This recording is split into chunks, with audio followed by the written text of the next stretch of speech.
Bismillahirrahmanirrahim. Halo guys, assalamualaikum warahmatullahi wabarakatuh. Jumpa lagi bersama kami di Marola Channel.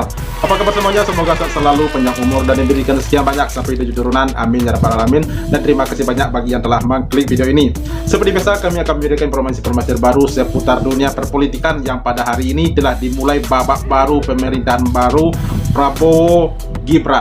Guys, di video kali ini kita akan melihat sebuah reaksi yang sangat luar biasa sekali ya. 5 tugas strategis Gibran usai dilantik jadi Wapres. Nomor 4, bikin anak abah jantungan. Wow, gokil ya. Oke guys, tanpa berlama-lama lagi, seperti apa videonya, beri saksikan. Let's go. Let's go. Bismillahirrahmanirrahim. Demi Allah, saya bersumpah akan memenuhi kewajiban Wakil Presiden Republik Indonesia dengan sebaik-baiknya dan seadil-adilnya, memegang teguh Undang-Undang Dasar dan menjalankan segala undang-undang dan peraturannya dengan seluruh-luruhnya, serta berbakti kepada nusa dan bangsa. Kalau melihat kapasitas, kapabilitas, intelektualitas, moralitas, dan isi kantong tas yang ada pada Gibran, maka menurut saya akan ada 5 tugas strategis bagi Gibran dalam pemerintahan nanti. Ada tahu? Apa itu? 1, menurut saya, gunting pita lu. Belum meresmikan. Kedua, pukul gong. Meresmikan. Ketiga itu kalau di Jawa ada apa? Pecahkan kendi. Lagi-lagi meresmikan. Keempat, kira-kira melepas burung ke udara. Dan kelima, melepas balon ke udara. Berarti semua sifatnya seremoni. Kirain apaan ya tugas strategis Gibran itu ya? Dalam berbagai kesempatan, saya terus terang saja suka mendengar pidato Prabowo dibandingkan pidato pejabat lain. Kenapa? Karena Prabowo tidak pandai menyembunyikan apa yang dia pikirkan, apa yang dalam di hati dan otaknya. Pejabat lain bisa menyembunyikan itu dengan basa-basi dan lain sebagainya. Prabowo enggak, direct dia. Dia marah-marah. Iya, direct dia. Jadi kita tahu apa yang dia pikirkan. Nah, ketika di Qatar dia bicara tentang pemberantasan korupsi, di PAN dia bilang pemberantasan korupsi, di Nasdem dia bilang pemberantasan korupsi. Itu 3 pidato yang saya lihat dia bicara itu. Karena bagi saya memang Indonesia nggak akan pernah maju kalau pemberantasan korupsinya nggak dilakukan. Prabowo selalu bicara tentang ketidakadilan, termasuk penguasaan sumber daya alam oleh segelintir orang yang kadang-kadang uangnya dia dilarikan ke luar negeri, capital flight. Dia bicara itu terus sebagai sebuah kekesalan dia, karena dia tahu betul sebagai pengusaha, dia tahu betul. Mudah-mudahan itu dia mewujudkan pasal 33, bumi, air, dan kekayaan alam yang terkandung di dalamnya dikuasai negara dan digunakan sebesar-besarnya untuk kemakmuran rakyat. Apa yang akan menjadi penghalang beliau? Penghalang beliau adalah elit-elit yang tamak dan rakus serta korup. Ini godaan kekuasaan yang itu. Padahal yang paling bahaya adalah dengan teman seiring Anda, karena dia yang bisa mematuk Anda. Apa gunanya image misalnya disukai, dibenci rakyat? Itu kan citra saja. Politik pencitraan ala presiden sebelumnya nggak perlu digunakan lagi. Anda kan nggak penting pencitraan. Ngapain saya presiden butuh pencitraan? Yang saya butuhkan adalah rakyat merasa sejahtera. Kita harus selalu ingat, setiap pemimpin dalam setiap tingkatan harus selalu ingat, pekerjaan kita harus untuk rakyat.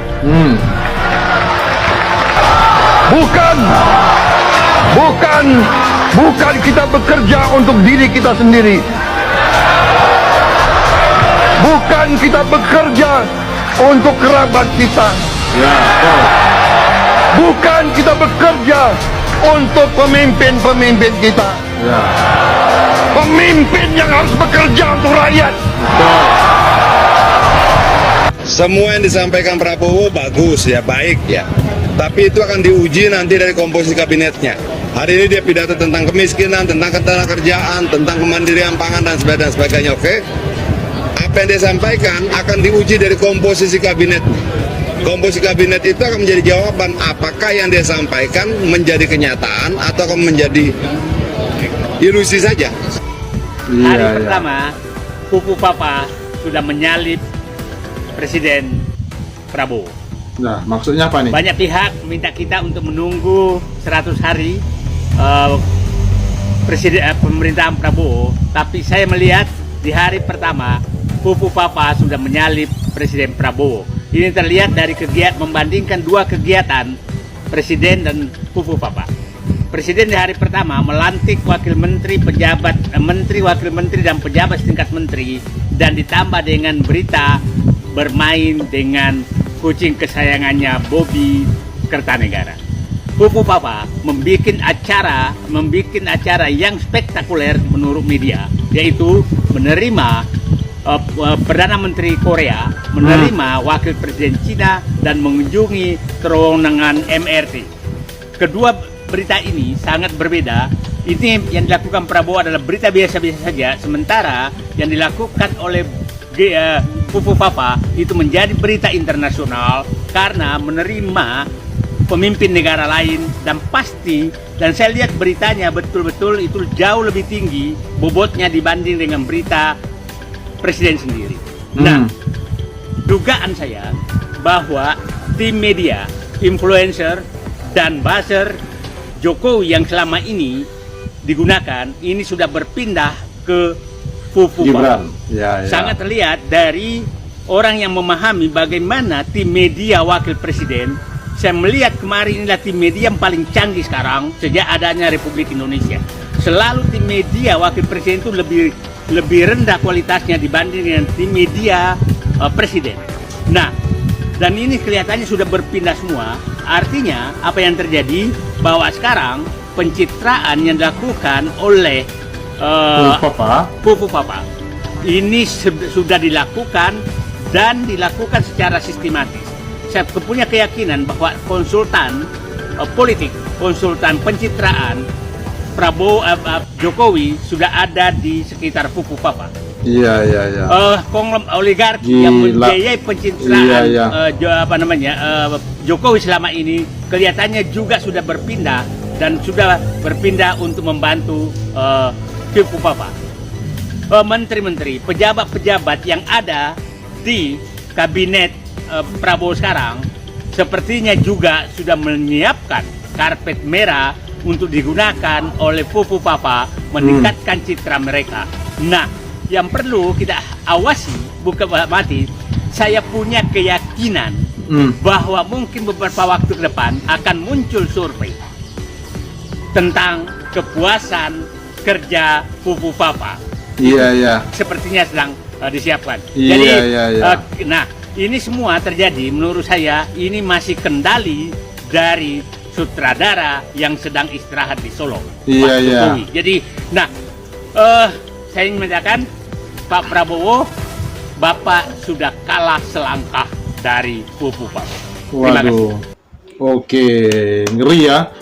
Aduh, gila. Ini apa yang disampaikan Pak Said Didu ini ya, ini ada benarnya juga nih, walaupun beliau menduga-duga nih, tapi ada benarnya juga ya.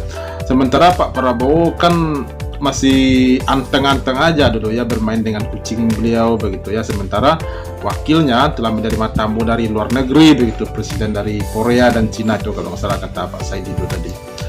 Nah, waduh, gila. Andaikan ini diadakan survei nanti ini untuk si Pupu Papa ini dibandingkan Pak Prabowo, ini benar-benar gua nggak terima banget ini guys, benar-benar nggak terima banget. Ini sepertinya benar yang disampaikan Pak Said Didu ini, kalau buzzer dan influencer bayaran Mulyono telah berpindah dan juga konsultannya telah berpindah ke Pupu Papa.